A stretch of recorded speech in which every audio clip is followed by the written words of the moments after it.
Okay, we are live. Welcome everyone to this festive stream. Thank you so much, Damon Garcia, for being here.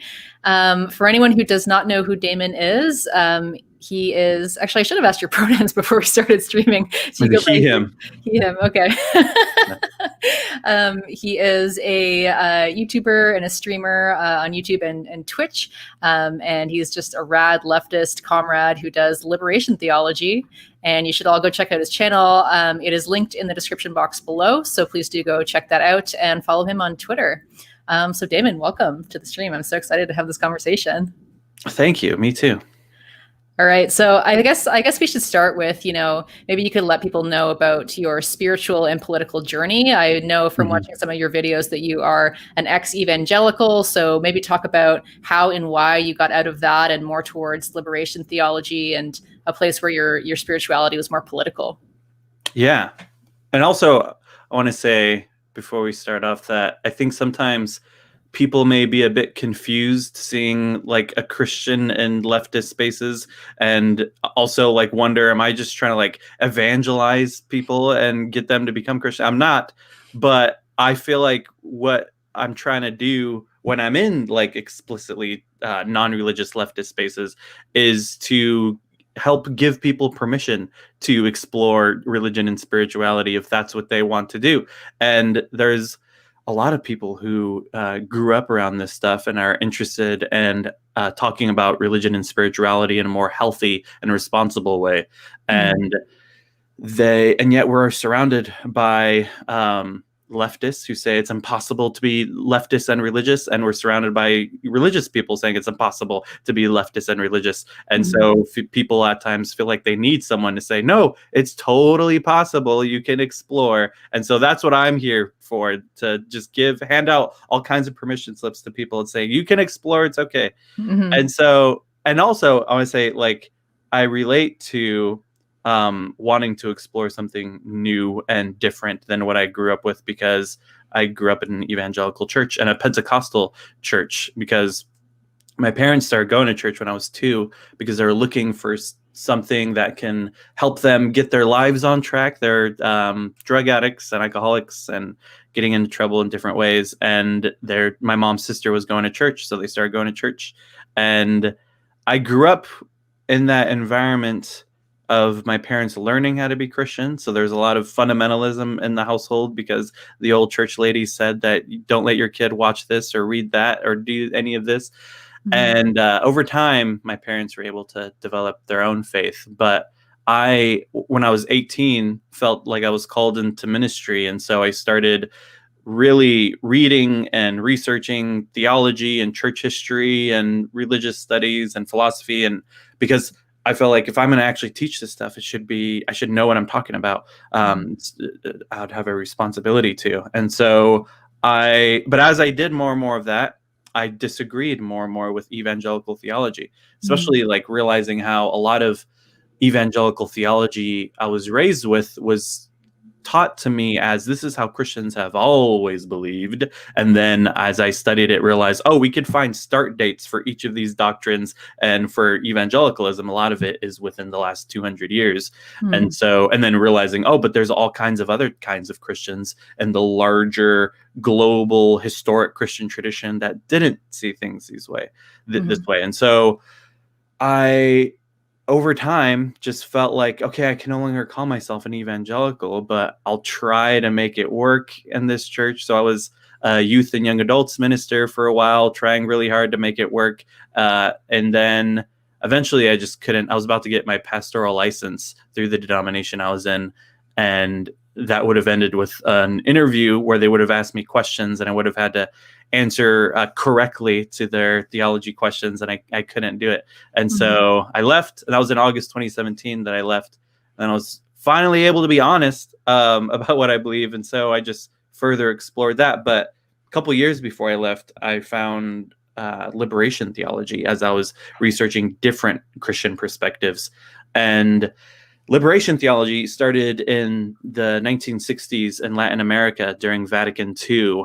And in Vatican II, all these councils of bishops all over the world had these meetings to discuss how can they make changes to the way that they do church in response to their context. For a lot of countries, their context was modern pluralism. And so they're asking, how can we respond to pluralism? In Latin America, their context was severe poverty and underdevelopment. So that's what they're asking about their context.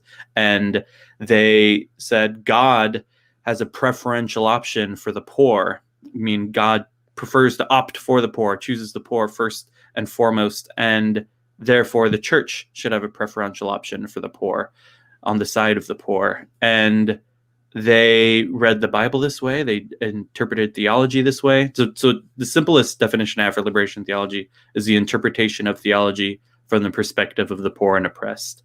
And so, and also in the air was a lot of was revolution in Latin America and Marxist guerrilla fighters that were at times working with Catholic priests. And there's some priests that chose to also join that lifestyle. And so it was all mixed together, and therefore liberation theology got mixed in with the Catholic Church's anti-communism, and so a lot of Pope John Paul II excommunicated a lot of liberation theologians and demonized it, and then so there's a lot of in within the larger Christian tradition, people may have either never heard of liberation theology because people didn't want people to know about liberation theology, or they heard about it and they just think, oh, but I know somebody told me that was total heresy, and so they never really looked into it. But for me, I felt like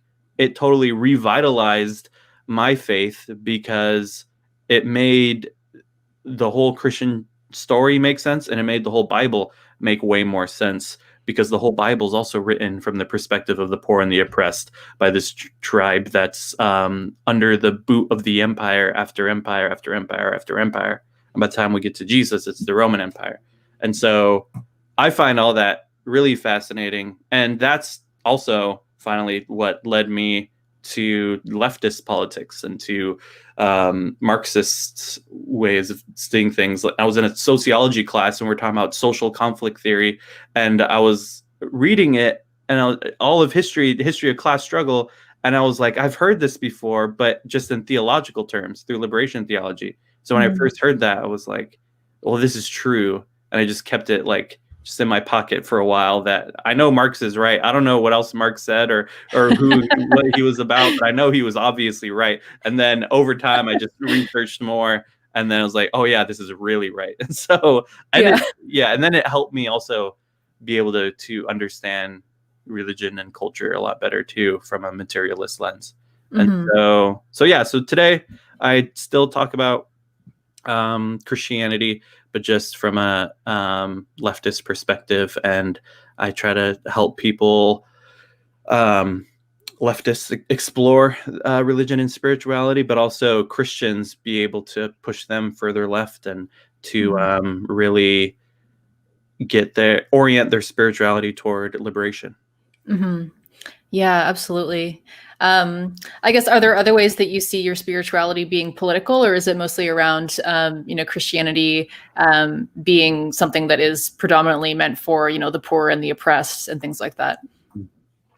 Yeah, I think that's part of it. And then also I've realized that as I've been away from the evangelical church, I've slowly realized bad things that I overlooked and and I'm surprised that I put up with for so long, but also good things that have always stuck with me. And there was always this idea of like, we have to help people in need.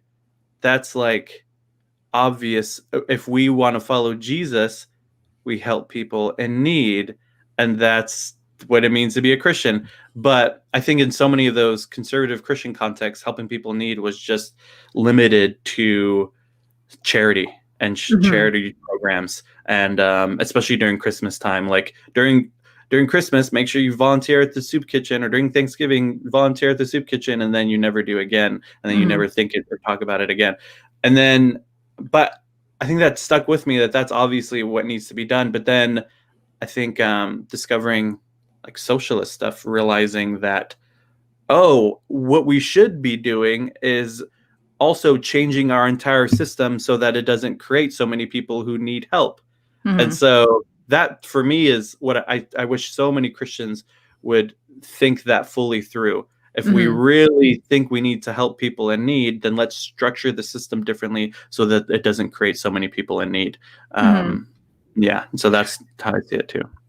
Well, do you think that, the reason that that kind of thinking exists, like I know there's a lot talked about in terms of like the Protestant work ethic and how that feeds into capitalism. Like, do you see that as being something that makes it so that a lot of Christians don't actually think that way about social change and tend to focus more on charity? Yeah, it's awful. The whole like Protestant work ethic, which comes from a Calvinist, specifically Calvinist theological view, which says God has chosen his people to be saved, who are destined for heaven, and everyone else who didn't get chosen is destined for hell. And both groups, it doesn't matter the choices they make. That is God's sovereign choice that he made unconditionally. And then with that idea, with Protestants, a lot of Protestants are trying to think, how do we know that we're one of those chosen few? Maybe there's signs in our real life that could point us to a clue if we're one of the chosen few or not. And eventually wealth became one of those signs that if someone is able to become wealthy, it must be because they're one of the chosen few. And if they're not able to get wealthy, it must be a sign that they're not. And so that legitimized that wealth divide, that that's just how God chose and we can't argue with it. But then I think we see a shift with this neoliberal era with the prosperity gospel, like with neoliberalism, this idea that actually we've gotten rid of the issue of the class divide, because now anyone could cross over. You just have to work hard enough to cross that class divide. And prosperity gospel stuff says you just have to pray enough and have enough faith if you want to become rich. Okay. And so I think what we do see throughout time is the church will reflect society's values. And so large parts of the church will just find ways to theologically legitimize the status quo. And that's just the nature of the church. But at the same time, there are plenty of people within churches who fight against that and feel like if we're to follow Jesus, that means to fight against the status quo. But of course, we have to be honest about the large institutional church that just reflects the values of the status quo. Yeah, and I think that happens with spirituality, like all kinds of different faiths and spirituality, because like I've been into like Buddhist philosophy since I was like a teenager. Now that's like a huge cliche because the amount of white women who just appropriate Buddhist philosophy in such a negative way. But I really got into studying it in my teens and things like that, and it really resonated with me. And I have a spiritual practice. I have a daily spiritual practice, and it's kind of like my own, right? But even with those kinds of ideas, people have also appropriated that and then made that reflect the broader capitalist society, like kind of like The Secret and things like that. Just thinking that like if you can manifest, you're just not manifesting it properly if you're poor or oppressed or anything like that. So I think that happens a lot. So I just want to note. Oh, sorry. I would say definitely. Yeah. So I just want to note that Sam has asked a question here. Maybe we can just. I don't know if you want to answer it now. I'll just ask that everyone save your questions until the end, because we have a bunch of other stuff that we want to talk about, and then at the end we'll address questions. But I don't know if you want to address this quickly before we move on. So thoughts on Loafer calling Rev Warnock a radical liberal during the GA Senate race this week? Yeah, hi Sam. I don't know much about Reverend Warnock, but a clip went viral of him saying that we cannot serve two masters. We cannot serve God and the military, which was just a rephrasing of Jesus saying you can't serve two masters. You can't serve God and money. And a bunch of conservative Christians freaked out and says, what? I can't believe a Christian is saying this.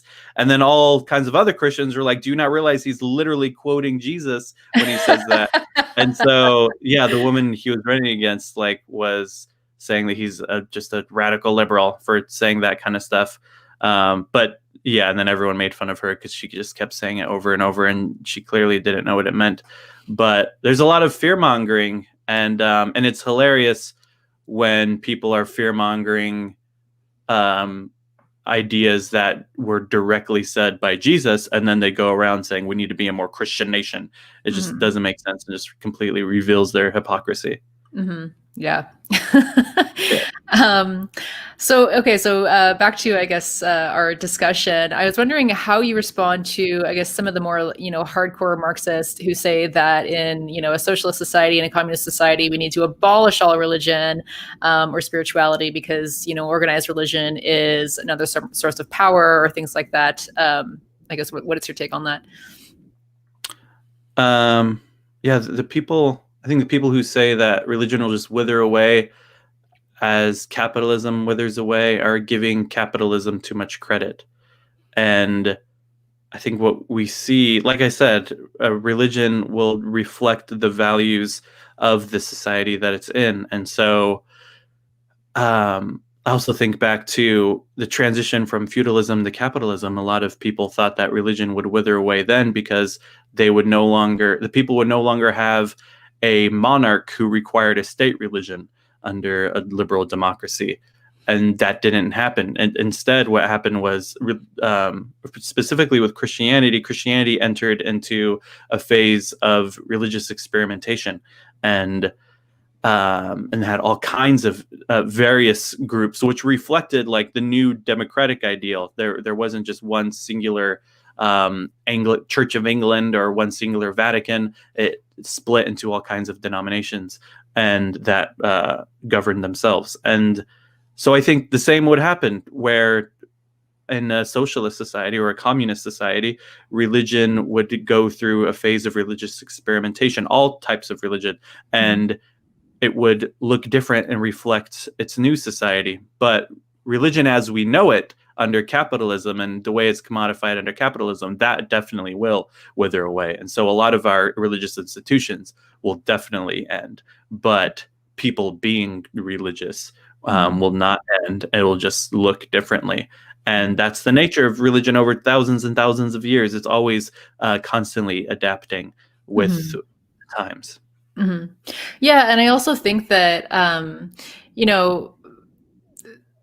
everyone has material needs, obviously, but you also have more than just material needs, right? Like our lives are so much more than just, having shelter and eating food, right? Like the way that we interpret everything around us, even our own internal world, like how we relate to ourselves and our thoughts and our emotions and things like that, is so much more rich than just the material, right? So I think that, I've been open about this as well, that I think actually in order to get where we need to go, we need to do the kind of like internal spiritual work as well as the external material work, in order to be able to, dialectically bring this new world into existence. And I think that trying to, gloss over one part of that is actually kind of reductionist. So I want to shout out Catherine. Actually, she made a great video kind of talking about this and the different ways that people can be spiritual and how that can really actually inform your politics, which I think for many of us, it actually does, right? Yeah, definitely.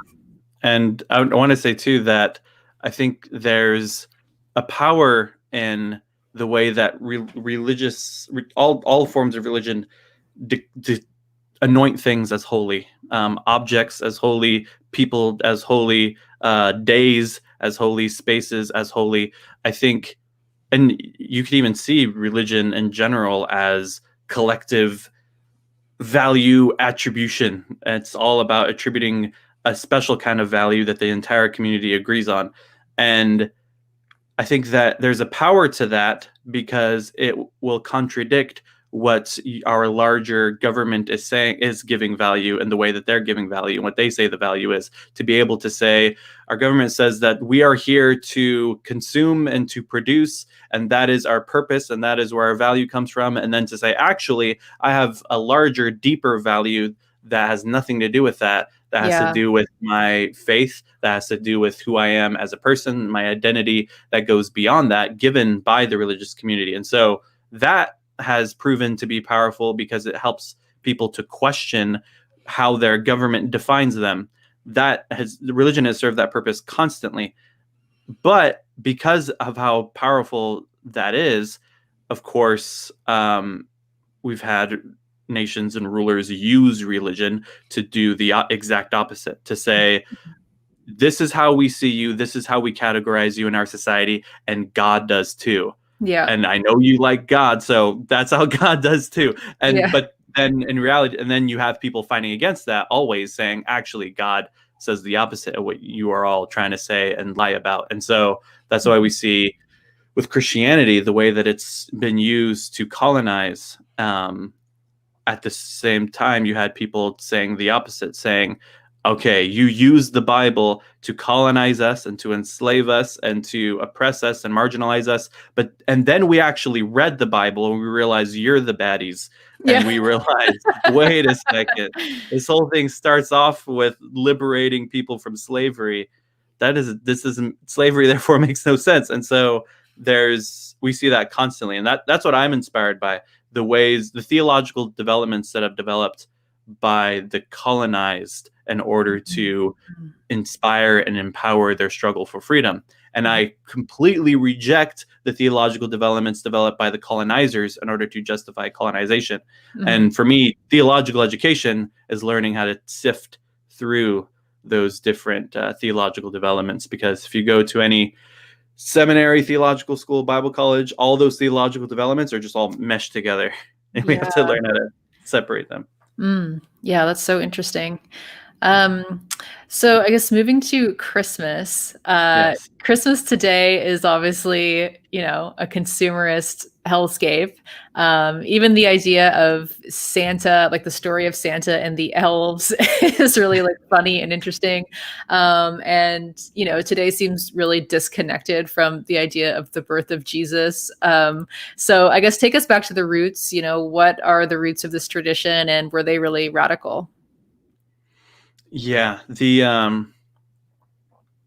like I said before, the ability to anoint days and spaces as holy, I think, is important, and that holy days is holiday. Have holidays is important, to be able to have days where we step out of the way that our society schedules our life for us in order to continue to grow its economy, to be able to say, no, this day we do not work. This day is a holy day, and we're going to celebrate it as such, where we remind ourselves of our value outside of what our economic system applies to us. And so I think in general, all holy days are important to be able to do that.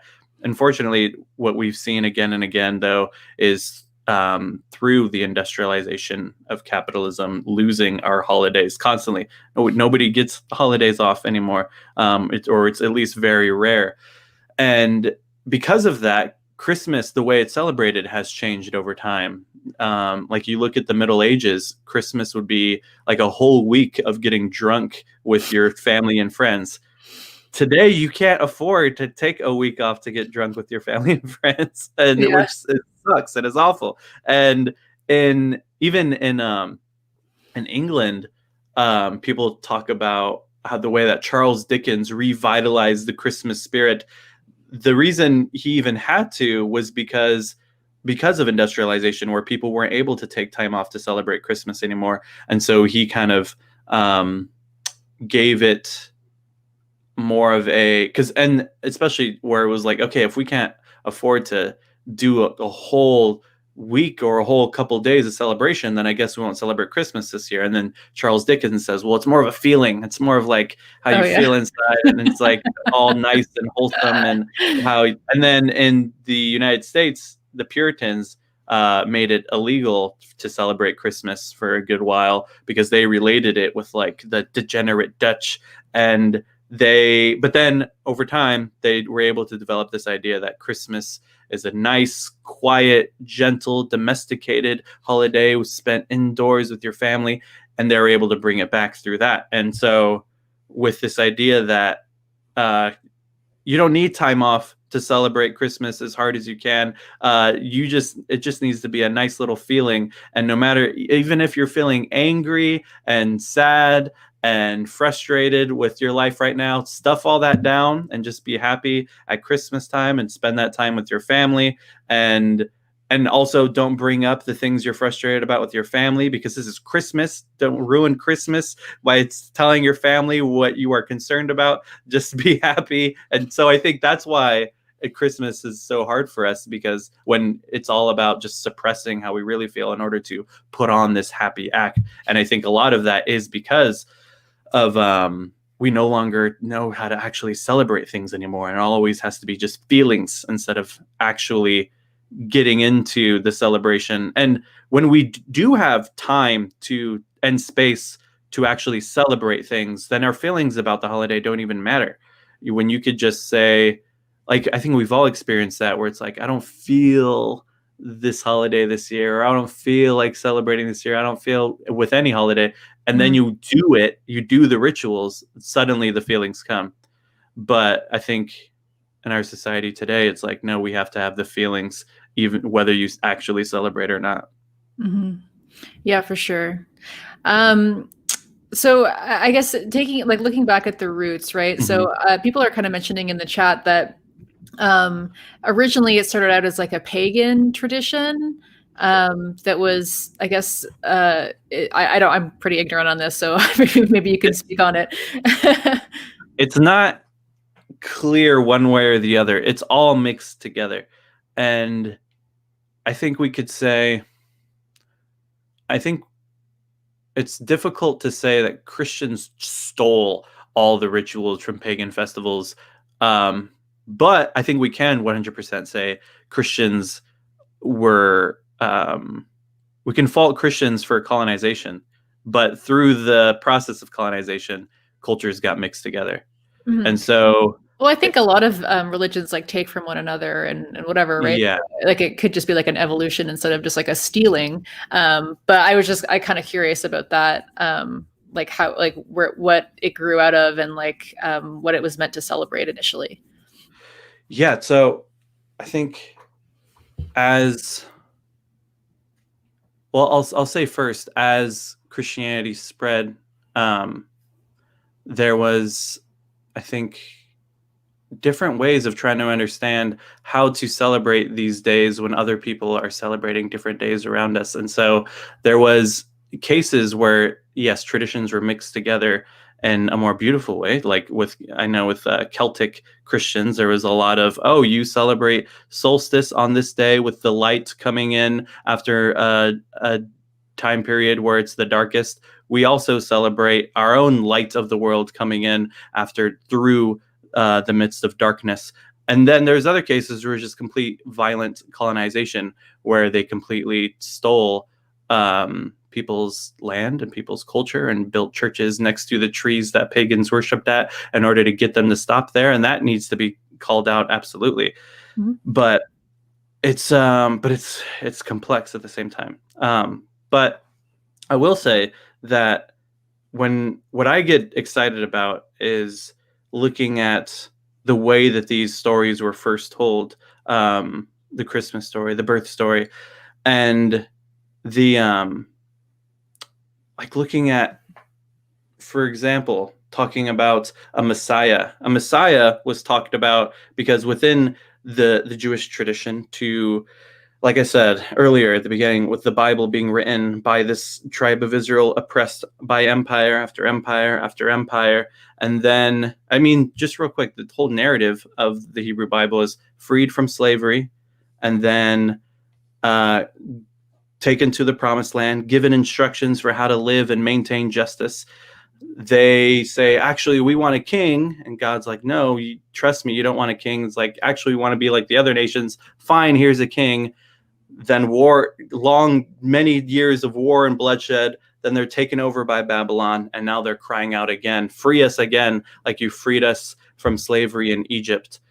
And those are the source of what people would call the messianic prophecies, is crying out again to be freed from whatever empire is in power. And so we get to the Roman Empire, and people are looking for a Messiah to do just that, to take Caesar off the throne and reestablish the kingdom of God. And So a lot of people said that they were the Messiah during that time. A lot of people were saying that that's what they're there to do. Jesus was one of many.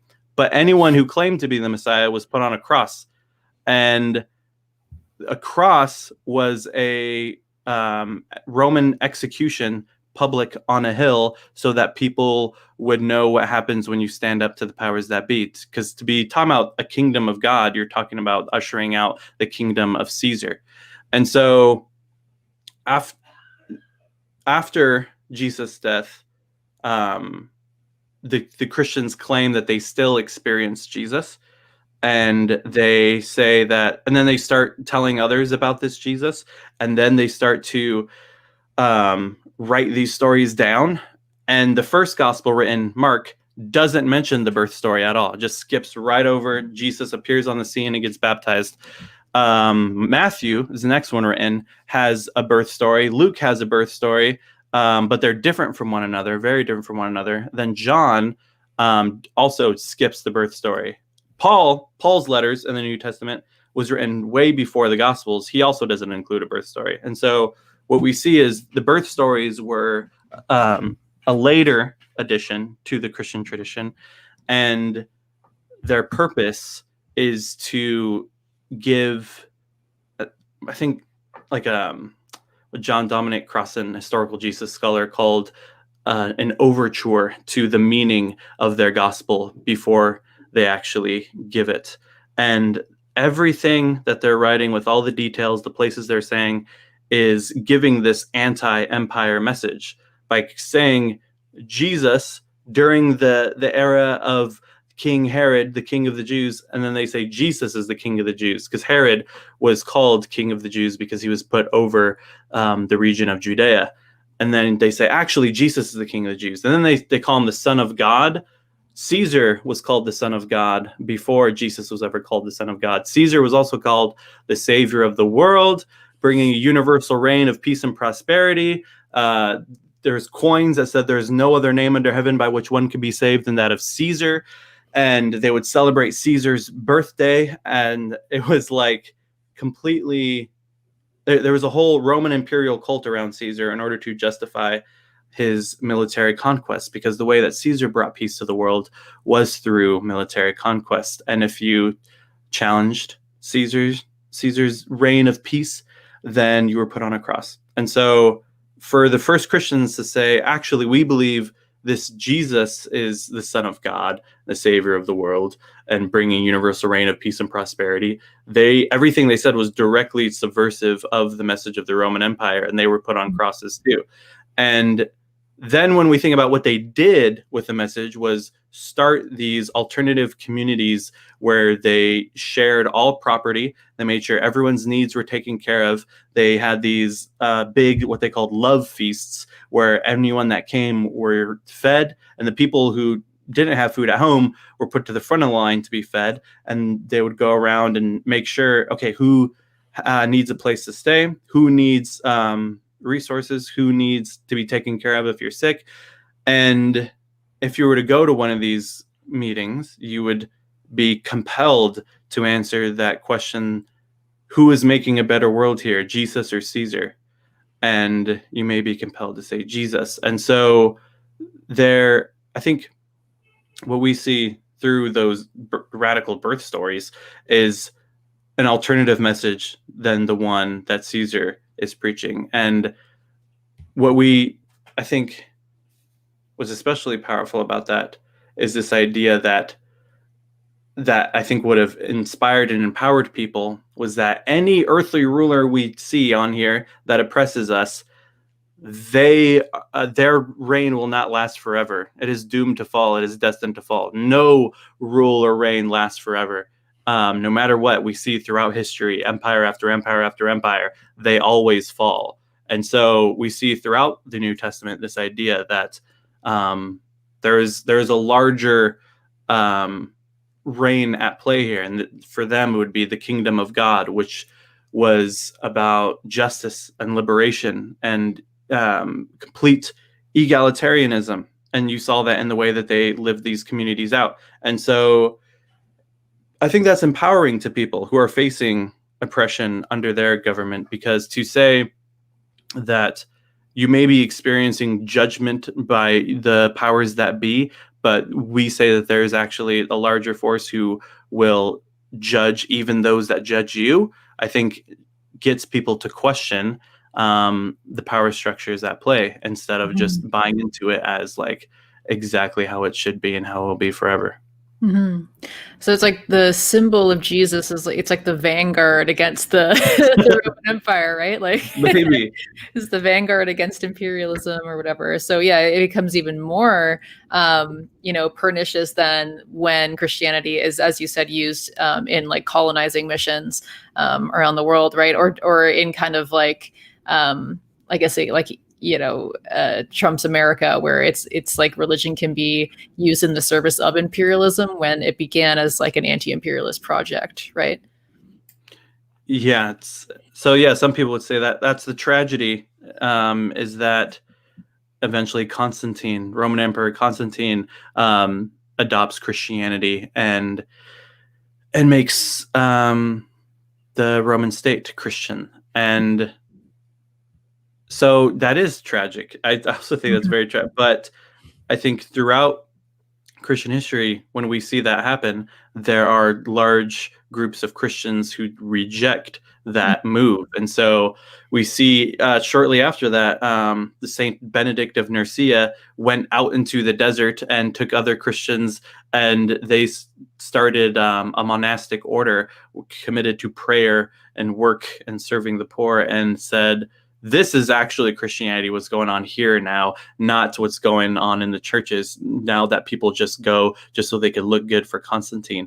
And so I think throughout Christian history, in the midst of imperialist Christianity and colonizer Christianity, that is all something that also plenty of Christians have fought against and said, this isn't actually what we signed up for. And if we look at our radical roots, we should be fighting against this.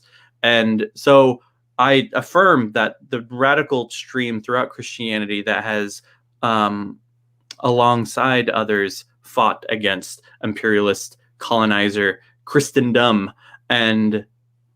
But in our case, it's fighting in the name of this radical roots of Jesus. And so today it's like a lot of my work is combating right-wing Christianity and Christian nationalism, and Christofascism. And so, but for me, I feel like inspired by the life and teachings of Jesus when I do that. And then also plenty of radical Christians throughout history. And there's a lot of people that see it that way too. There's a whole lot of people out there who were drawn to leftist politics through Christianity. And so I think, we have to definitely be aware of that. Yeah, for sure. It sounds almost like Constantine or like the ruling class, like it was a strategic move to kind of take over that movement, to like diffuse revolutionary energy and incorporate that into like their project, right? Yeah, I think so. And like I said, it's religion in general is powerful. And so when the ruling class can use it, they will in any way that they can. Yeah. Yeah. I mean, like, yeah, bringing this back to like Buddhism and other things that also happens in like Burma and whatnot, where the ruling class just completely appropriates it and diffuses the revolutionary potential that it could have to undermine actually the systems that are in place to like rule and oppress people. So yeah, it's definitely something that we always have to fight against and something that they will always try to do. Right. King John, I don't know how to pronounce this. Thank you for the question. I'm just going to repeat again that if people could save questions until the end, we'll definitely just open it up and have more of a broad discussion with everybody. But maybe we'll just address this now because otherwise I'll forget about it. So they say conservative Christians always take from Paul's letters while they often ignore passages like Ezekiel, who calls for literal revolutionary violence. I don't know if you want to give some context for that or speak on it. I'm not sure which part of Ezekiel, but I could definitely imagine Ezekiel saying that. I just some of the parts from Ezekiel I do remember, but there's.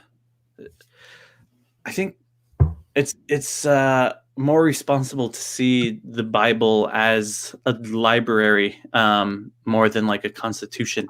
There's all kinds of different perspectives in the Bible that contradict one another, that is written over thousands of years from different people and different places, different times. And so there you will see some of that revolutionary message in there, and then you'll see messages that actually no, don't resist against the government, and then you'll see someone saying, there's all kinds of contradictory messages, and that's the curators of these texts knew that. I think it's a mistake to say it's like we found them. For this guy on this atheist forum was the first guy to notice contradictions. The people who put it together knew the contradictions were there, and the purpose was because when you approach a sacred text, you're supposed to wrestle with it. You're supposed to read all the perspectives and then join in conversation with people who have different interpretations of all of these contradicting perspectives, and then keep the debate and the struggle going. And so I wish more people approach the Bible that way, not as just like a history book, science book, constitution book, but we're able to actually engage with some of these ideas, allow them to provoke us and challenge us, let go of what we need to let go of, and open up to what we may need to open up to. And so, that I think there's people, and then of course there's people who already do that, who already accept some parts and reject the others. But I think there's a way to do that I think is more faithful to the purpose of sacred texts initially. Mm-hmm. Yeah, I kind of think about it. I don't know if this is, maybe you can share your thoughts on this, but it's kind of like the idea of like the Constitution, right? Where it's like these things should be actually like living, breathing documents that are dynamic and adaptive, and able to be interpreted, or like have room to grow and change with society around it. But they're often viewed as kind of these like static documents that we should just read extremely literally. And then, but then of course, like everyone who reads it quote unquote literally is going to pick out whatever they want to pick out to serve their own ends, right? So yeah, and I think we have to realize like how modern biblical literalism actually is, and also biblical inerrancy, that there can be no errors in the Bible. That is a result of Christians responding to modernism and Enlightenment thinking, because with Enlightenment thinking came a new way of looking at and understanding the concept of truth. Truth was about what we can rationally prove through a scientific method and evidence-based, and that moved the goalposts for how people talked about truth before that. But there's other kinds of truth. There's truth that is true because we experience it. Larger truth, like there are, I think now the way we tell stories, we either understand it as fact or fiction, and that's it. Those are the only two categories for stories. Did this really happen? Is this based on a true story, or is this end with all of the characters depicted are fictitious and any similarity is coincidental or whatever? And yet when we look at sacred texts and sacred stories and mythology, we see a different kind of way of telling stories, which was telling stories that didn't like literally exactly happen, but it's true because it happens. It's revealing a truth that we all experience in our lives. It's not trying to uncover historical facts. And so that is the way that all ancient sacred texts are written, and that is the way that biblical stories are written. And so when we get to the modernist project of demythologizing the Bible, there's secular scholars who are saying, okay, now that we know what we know through scientific evidence, we can say that this part didn't happen, this part didn't happen, this part didn't happen. And some people were going the direction of, so that means they're all liars. But there are also Christian theologians who are doing the same work. Like Rudolf Bultmann is a big Christian theologian who did demythologizing work, who said, okay, yeah, we know this probably didn't happen, this probably didn't. But then that means that they were trying to give us a deeper message than just recording what happened. And I think whenever we come across a sacred text and we read something that there's no way that could have scientifically happened, that means that it's trying to tell us something even deeper than what we're seeing on the surface. And so many Protestants in the Western world were noticing that as people started to notice contradictions in the Bible, that they were losing power. And so they said, okay, let's get together and talk about some fundamentals that all of us Protestant Christians can agree on. And one of those is that the Bible is literally true the same way that the scientists say things are true. That's how we'll win this culture war. And that was the birth of fundamentalism, and said, which was all for the purpose of winning the culture war against modernism. And so a lot of people who grew up Christian have realized, oh wait, there are actually like more responsible ways to read ancient sacred texts, and this modern way that as like just reading it as like a textbook is very new and very weird and totally just makes the Bible not make any sense. Yeah, Labor Carl says truth or truths don't exist in vacuums, but alongside other points of belief and thought, text doesn't make exceptions for that. And I thought that was wonderful. Hey, Labor Carl. Hey, Labor Kyle. Yeah, I think that's really, really well said. Yeah, I mean, this idea of truth in general, right? Like, I always found it really interesting, kind of the debate between science and religion, right? Because it's like there are certain things like, I don't know, evolution or things like that that can be scientifically shown to have happened or whatnot. But science doesn't actually have the tools to prove whether or not there are, larger forces or like godlike forces or like universal consciousness or whatever you believe in, like, nature, whatever you feel is God to you, you know what I mean?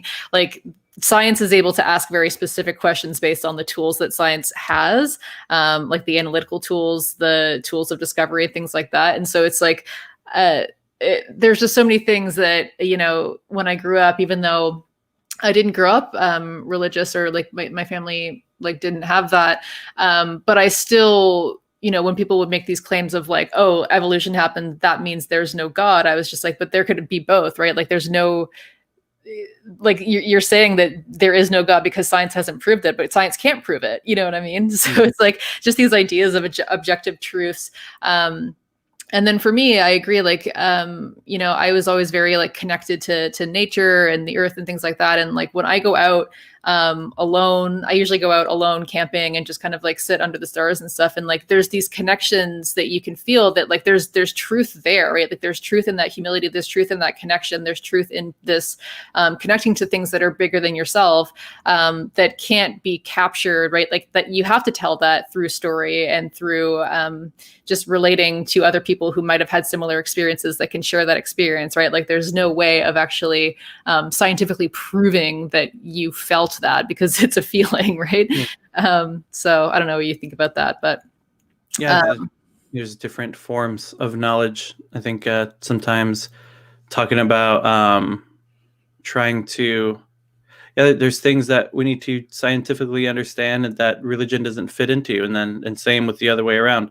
And I think there are plenty of people who have been able to reconcile that. And for me, when science says something is true, which disproves a tenet of religion, then science is right. And I think that just means that there are other ways to view things. And so it's and I think for a long time that wasn't as big of a debate. And you had Georges Lemaitre, a Belgian priest, come up with the Big Bang Theory, and it was just like, hey, look what God did. This is cool. But that didn't stop him from being able to be honest about the science. That was just what he thought was the source of the science, but that didn't, I think, inhibit his scientific investigation. And like I said, the whole culture war by fundamentalists who felt the need to combat modernist education, I think, is the source for that big science versus religion debate, where they said, no way, what Darwin said, evolution said, what these teachers are saying, there's no way. They have their education, we have our education. instead of being able to stretch and see that things are way more complex than that, and to be able to be honest about the amazing findings we've been able to discover through modern science. King John again says, for example, people like Karl Popper took literally Plato's Republic, has advocating a totalitarianism when it's an exercise of metaphysics. I'm not sure exactly. Yeah, I'm not sure. Okay, so I've heard you talk about this before about, I think I've heard you say that there's like a historical context to the roots of Christmas that are radical and also social. I just wanted to ask whether you feel like you've covered both of those things, or is there more to say about kind of the radical roots of Christmas as a tradition? Yes, I feel like I mostly covered it, but just that I when I think of like the meaning of Christmas, I think of the Magnificat hymn that Mary sings when she finds out she's pregnant in Luke 1, where she says in her hymn of praise, she says that God has brought down the powerful from their thrones and lifted up the lowly, and sent the rich away empty, and filled the hungry with good things. That for me is like the meaning of Christmas, because she felt like the birth of her son was connected to that larger vision, that that her God wants to bring the powerful down from the thrones and lift up the lowly, and therefore I think we should take that, all people who are Christian and celebrate Christian Christmas should take that and say, therefore, I think any movement that supports the bringing down the powerful and lifting up the lowly, we should be behind and supportive of, and not fight against it just because it's not Christian or just because non-Christians are leading it. I think a lot of Christians need to get over that, and be willing to work with others who are committed to that larger vision of the lowly being lifted and the powerful brought down from their thrones. Also need to realize that that's like part of the radical roots of Christianity. And so, that's what I want to see more of. Mm-hmm. So how do we get here? Like just capitalism, basically, in terms of like where we are now with Christmas? I think there's like the co-opting of, I think, initial radical Christian messages in order to keep people online. Like I said, it's easy to say, trust us, everyone. The way we categorize you and the things we tell you to do, God told us to categorize you that way and to tell you what to do, and God ordained this government. I think that over time has really made it hard for anyone to engage with any sort of religion because of how pervasive that kind of religion is. And but I think, like I said, it's that's not the only kind of religion. I think it's a mistake to look at that and say, therefore, my religious friends can't, or my leftist friends can't be religious, or my religious friends are inherently against me. I think what we need to do is try to get them to see the radical roots of their faith, and get them to resist against, I think, capitalism and imperialism and the police state. I think we could find within the Christian tradition plenty of people who were inspired by their faith to fight for justice. And so I think that's what I'm trying to get people to do. But like I said, capitalism will co-opt anything. And so capitalism has co-opted religion in a lot of ways. And so with the destruction of capitalism, a whole lot of ways of doing Christianity in particular, especially because of how pervasive Christian nationalism is. Yes, a lot of Christianity and the institutional church will die because it needs to. And but it won't just go away. Mm-hmm. So some people in the chat are kind of like pushing back a bit. Izzy Bear says that Jesus had no Christmas traditions. Christmas wasn't a thing there, and his birthday was in December. Christianity took other culture celebrations and made a holiday for colonizing. I guess, how would you respond to that? Yeah, the Christmas wasn't celebrated I mean, the earliest record we have of Christmas being celebrated is in the 300s. Mhm. Forget exactly when, but yeah, Jesus would have celebrated Hanukkah. Jesus was Jewish from birth to death, and so were his disciples. But I think over time, as a they developed a unique faction within Judaism, and then over time, it just became more and more distinguished into its own religious tradition. But the yeah, Christianity took other cultures. Holiday for colonizing, that's part of it, but not for everyone that has ever celebrated Christmas. And I think Christians need to be honest about the ways that Christianity has been used to colonize, and absolutely resist against that and try to get rid of any colonizing ideology within their theology and really exorcise that out of their theology and faith. But I think we have to recognize that colonization happens when, like, as a result of nation states trying to gain more power over others and do imperialism in the world, and they will use anything to legitimize that. And we've seen again and again and again nations use Christianity to legitimize their colonization. But I think it would be a mistake to say if Christianity didn't exist, then colonization wouldn't have happened. Mhm. Christianity was just what they used to legitimize it. Yeah, I think that's true too. Yeah. So let's talk about historical Jesus. Yeah. So, you hear a lot that Jesus was a socialist, but then when I was kind of looking a few things up to have you on stream, I came across all these images from libertarian Christians who were basically saying that no, there's no way Jesus was a socialist because, taxing people and confiscating things is what socialism is, right? And Jesus didn't want that. So I guess what's your take on historical Jesus, and was he a socialist? Well, first of all, yeah, he wasn't a socialist, but that's only because socialism didn't exist yet. And yet, I think I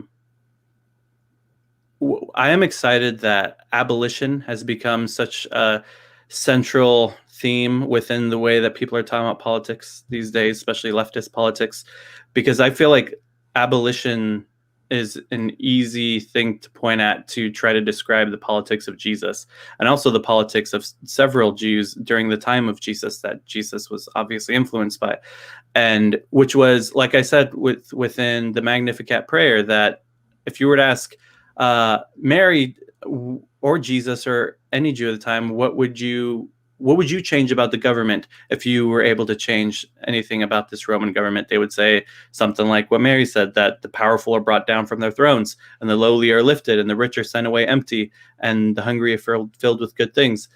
And so I think Jesus and his followers would have seen their politics as absolutely the destruction of the Roman Empire. That this is, I mean, you had some that were saying we need to actively cause that, get to as many people as we can to pull up on the Roman soldiers and do something about it. And then the others are saying that we can't really organize like that, but it will inevitably fall. That is the purpose of this larger story that we are a part of. The Roman Empire will fall. It will be destroyed. It's not going to get better. We can't reform it. And so I would say, yeah, Jesus was more like an abolitionist, or even kind of like a pre-anarchist, but then also what they envisioned after that type of destruction was an egalitarian society. And so I think, and then we see with the first Christians living in these communes where they shared all their property and made sure everyone's needs were taken care of. People like to say that too. The first church was communist.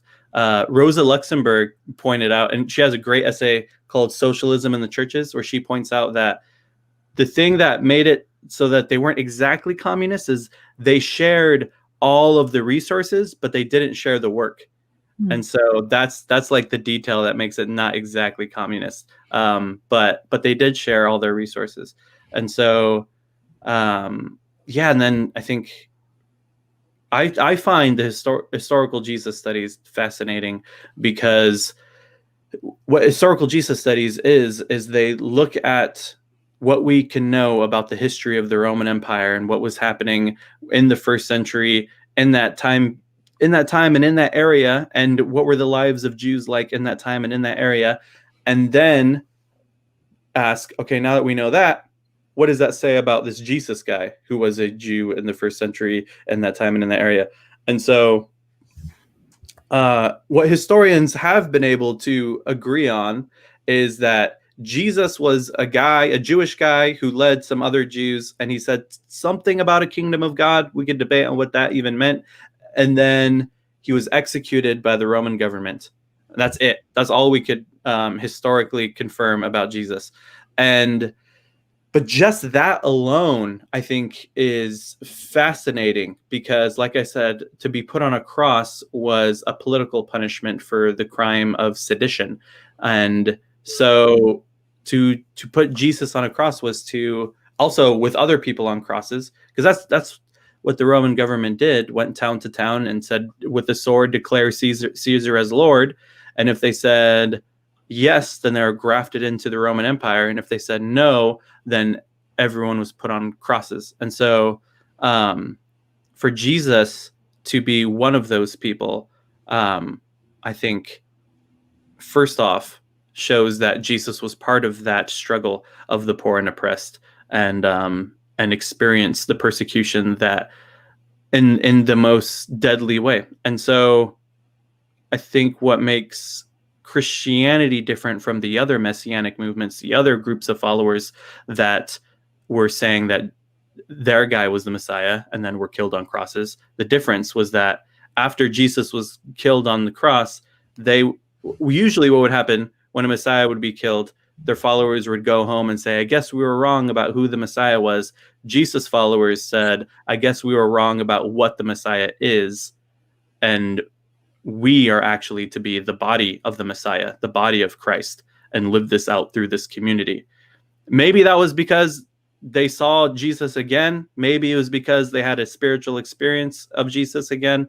That, I think, is all matters of faith and not history. But it's I find that just extremely fascinating how this first century poor homeless Jew was able to make this big of a mark on history because of the experience that his followers had. Mm-hmm. Yeah, that's super interesting. Yeah, I didn't know like half of that. So this is just really interesting for me to learn all of this. I think that's kind of all the questions that I had. Do you have anything to add, or we can move into questions from the chat? Yeah, like I said the very beginning, I'll say again, I'm not here to make anybody Christian. I'm just here because I myself am a Christian. Liberation theology has really helped me in a lot of ways, and I'm a leftist, and I keep encountering people who grew up in kind of a conservative Christian environment, left, but we're passionate about the life and teachings of Jesus, and really felt like there was a better, more healthy and responsible way to talk about this stuff. Mm-hmm. And they were pushed out of their churches who were just Christian nationalists, and they were and then they were excited to be able to talk about this stuff. And there's plenty of Christian leftists who are talking about this stuff from their own tradition's perspective.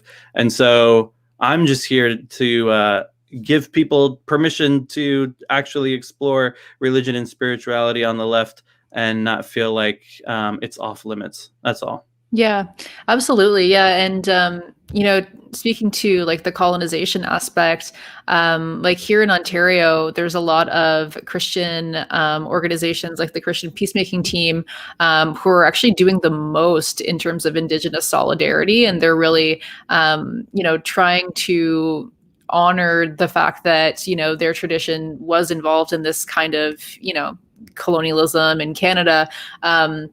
But in a way that, like you said, like turns the faith into something that can work towards healing and reconciliation in a way that I think is really powerful and wonderful. So yeah, absolutely. I think people should definitely feel like they can explore, spirituality, religion, whatever they want, and still be considered a leftist, right? Like there's just so much good work that's being done that I think, that shouldn't be discounted. So yeah, I think that's really great. So maybe we'll move to some questions from the chat. So if anyone wants to jump in, I saw some questions before that maybe I'll try to find again. Oops, that's not what I want. Okay, here we go. My boomer family members are going off about the Satanic Church's invocation alongside the Pledge of Allegiance. Any suggestion on how I can calm them down? Well, it seems like, when Satanists do stuff like that, it's purely for the purpose of fighting for actual religious freedom, because usually when Americans talk about religious freedom, they just mean giving favor to Christianity, but that's not real religious freedom. And so the Satanists have done a great job at actually fighting for religious freedom in our country by doing stuff like that, or fighting for having statues of a Baphomet in front of government buildings too. And I think Christians should listen to that. And I think it's I think of Soren Kierkegaard, who said that, who's a Danish Christian philosopher, also the father of existentialism, would talk about how his mission was against Christendom, and he felt like Christianity is dead in the face of Christendom, and his mission was to reintroduce Christianity to Christendom. And so I feel similar. Like when it comes to Christendom and Christian nationalism and Christian hegemony, I want to do what I can to fight against that as a Christian. And I think more Christians should be about that instead of trying to make their nation Christian or everybody Christian or their laws Christian.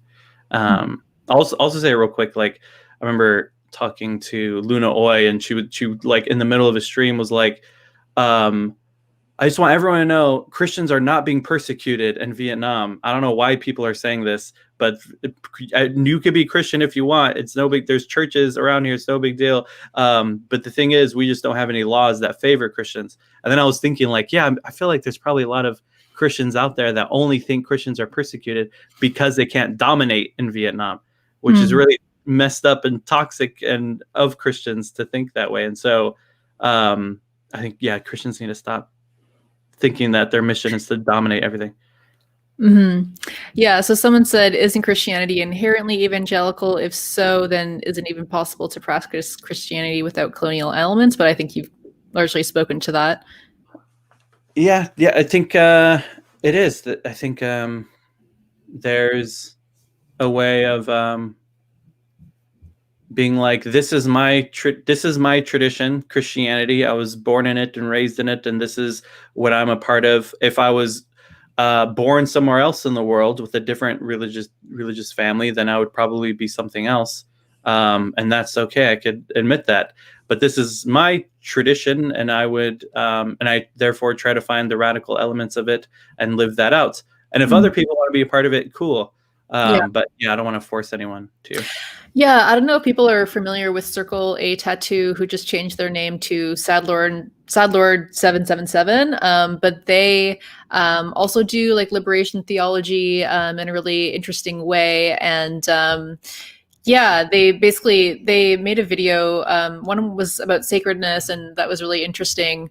And then another was about like the importance of tradition, and how I felt kind of called out in the in the video, because it was about how a lot of people in the West, like we don't really, like whiteness isn't a thing, right? Like we don't actually really have like tradition or culture or things like that. It's all been homogenized in the service of whiteness. And so a lot of white people, white Western people, will then kind of look to other traditions like Buddhism or indigenous philosophies, which are both things that I have done, to have a tradition that speaks to them or that makes sense to them. But that can actually be, incredibly colonizing, and that there is a lot of value in just like owning up to the tradition that you were born in and to the tradition that you come from, and actually, like you said, like looking at the radical elements of it, and working to reclaim those, and to make your religion, your spirituality, as aligned with your politics and your values as possible, right? I don't know what you think about that. Yeah, there's a lot of ways to approach this stuff. Religion, I think, is inherently adaptable and flexible, and like I said, it'll reflect the values of the culture you're in, and so that's good and bad. So it's like, therefore, it could be used to justify a lot of evil, but then also used to inspire a lot of good. Mm-hmm. Trev Ken says, Jesus, the mythical figure, was against extreme commodification, throwing money changers out of the temple, but not against non-parasitic trade, in my opinion. What does Damon think? Yeah, the Jesus of the temple is radical. So yeah, a lot of people who watch my stuff who are Christian and leftist love that scene of Jesus flipping tables and pouring coins out and freeing the animals out that they're selling, and that Jesus, yeah, is radical, and that's but I'm not sure what you mean about like that he's for non-parasitic trade. I don't see, like I said, I think it's easiest for me if we're using modern political language to put on Jesus. To me, abolitionist is like the easiest one I could point to for modern political language. And so I think Jesus was more about like really stopping any injustice he saw around him, but he didn't say much about like exactly what he wanted society to look at post the destruction of the Roman Empire. Mm-hmm. King John says, what are your thoughts on new atheism and hyper-secularism of Macron in France? I don't know much about Macron in France, but new atheism, and usually when people say that, we're referring to people like Richard Dawkins, Sam Harris, those guys like that. And I think it's very frustrating because it seems like a result of fundamentalist Christianity. That fundamentalist Christianity arose that said, we're going to win this culture war against modernism by saying we have our education and our media and our art, and the whole Bible is literal, and it's only our culture over. And then I think new atheists were just like the opposite side of that, which are just like, actually, like people have even said the only people that read the Bible literally are fundamentalists and new atheists. And when other people, the old atheists, are like, we know that the Bible has mythic elements and that it's meant to be read allegorically because that's how people wrote ancient and sacred texts. We know that. We have other things to criticize it for. And then other kinds of Christians are like, yes, we know that it's supposed to be read this way. And so I think there's a lot of more old school atheists and other kinds of Christians who just are kind of back away as the fundamentalists and new atheists fight it out. And I feel like there are definitely legitimate criticisms of theism, but usually new atheism, I think, is just very much like angry and just trying to get rid of Christians and Muslims and whoever says anything about faith. It's just it's very weird and and then we've seen it also get mixed in with reactionary elements of culture was better before all this, but yeah, for sure. I think this is kind of interesting. Like, there's the idea that like a lot of people can pick and choose what they want to take from the Bible. How, like someone said, how is your Christianity more valid compared to conservative interpretations? I'm not sure that's really phrased well, but I think it might be important to speak to. Yeah, definitely. So I try to look at, I think, just the larger narrative. And some people call this like narrative theology, but to me, it just feels like basic Bible reading, understanding the ways to read sacred texts, where we see the character of the evolution of this God talked about in the Bible. We see from the beginning this God frees Israel from slavery in Egypt and gives them instructions to live justly, and they end up becoming their own nation with a king that you see with King Solomon building a temple to God that freed them from slavery using slaves. They totally lose the plot, and then they go into exile, cry out to God again. And then we get to the New Testament, and we see Jesus pretty much trying to get people to remember their original calling, saying we're supposed to be a group that blesses all the other groups and that maintains justice and righteousness. And then he leaves, and then they start the church. And so for me, that's like the narrative of the Bible. And so for me, if that's like the main narrative of the Bible, then the verses that point to that we need to take more seriously. And then there's verses that I think are steeped within that cultural outlook of the time that I think is okay to kind of let go of, like plenty of things that, like, think of like don't eat shellfish. There's stuff I think a lot of it was like, it's dangerous when you're living in the desert to eat shellfish, so don't do that. Also, it's dangerous to do this. Also, there was just cultural truths that were justified theologically, like Paul talking about like, women submit to your husbands, and Paul only knew that type of household. There was no one around Paul that could have said, actually, you should be more egalitarian, and have you heard of feminism, Paul? There's no way he could have imagined anything outside of that hardcore patriarchal household. And so he brings that up as a way of saying, hey, in the same way that women are supposed to do what their husband says, we should try to follow Christ in the same way. And so it was a terrible analogy, but it's steeped in his culture, and that we got to read him as a man of his culture at the same time. So I think it's like, we have to recognize historical context, and then just look at like, what is the larger meaning and larger message. Mm-hmm. Bob of the Old Way says, people of European heritage do have indigenous spiritualities of our own that predate Christianity. We just have to unlearn whiteness to explore them, right? And I think that's largely true. And I mean, whiteness just destroys all. So, so people should be able to explore those.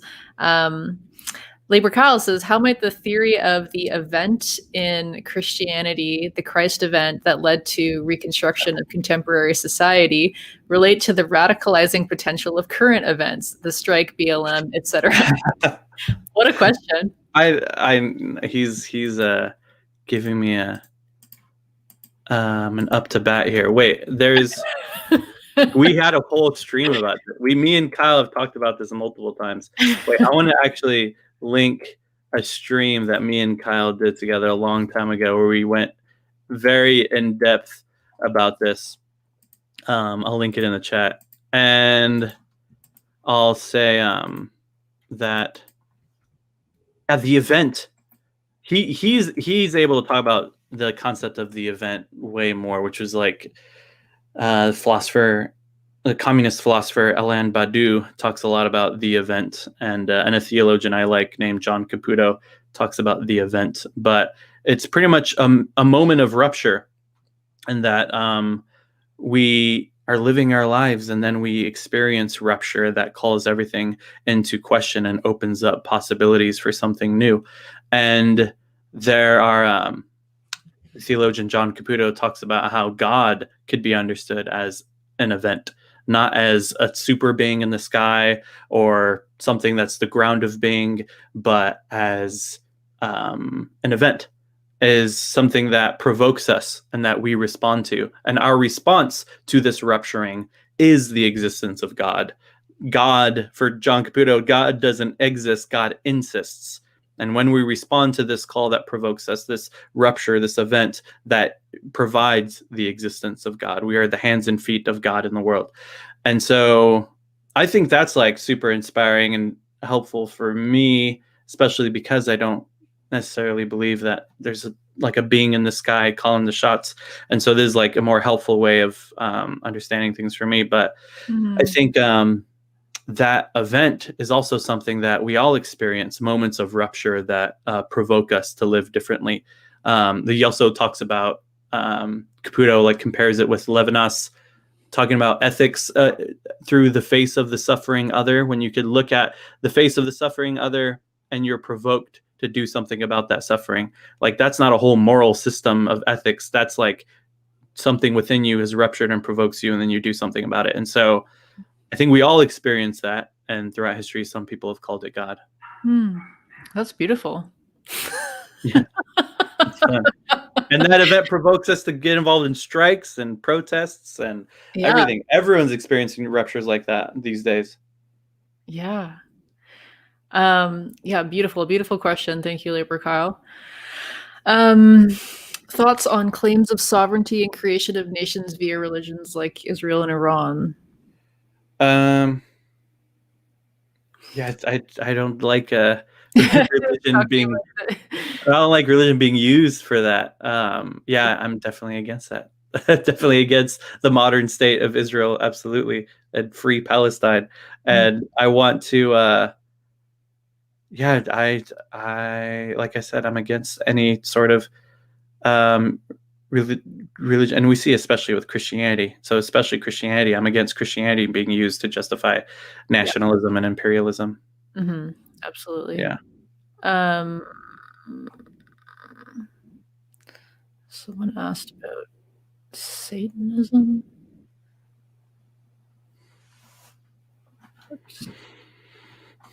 I think someone says nations are bad ideas. But yeah, thank you so much. I think that was really a wonderful talk. I'm not sure people have any more questions. But yeah, thank you so much for coming on. I think this was really amazing, and I love the work that you're doing. I've been loving your Radical Advent series and just kind of learning from you about your journey and like how spirituality can be political for so many people, right? And really pushing back against, I think, the normative kind of conservative appropriation of Christian values and, their use in things that are, not savory. So everyone go check out Damon Garcia if you are interested in learning more. Thanks for being here. Damon, do you want to just shout out where people can find you? Yeah, I'm on YouTube, youtube.com/Damon Garcia. Link should be in the description. I'm on Twitter and Twitch at whoisdamon.